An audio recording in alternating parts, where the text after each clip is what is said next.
Hey everybody, what is going on? I hope you guys are all doing well, and welcome to another tutorial video. In this video, I'm going to be explaining to you guys how you can turn off your Wix site, or how you can unpublish it, in other words. So let's get right into it. As you can see, I am on the dashboard for one of my sites on Wix, and what I want to do first to actually unpublish it, and by the way, none of my sites are published, so I won't have the option to unpublish them, but I will show you where it is located.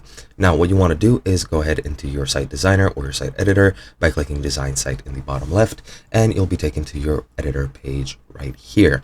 Now, while this loads, what you need to do, top left next to the Wix logo, you will see a site tab, and you want to click on that.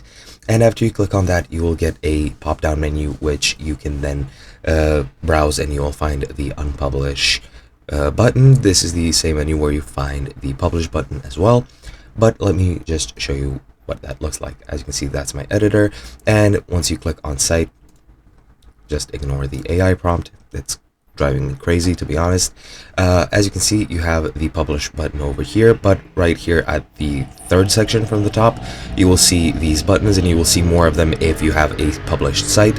However, right under duplicate site, you will see an unpublish button, which you want to click.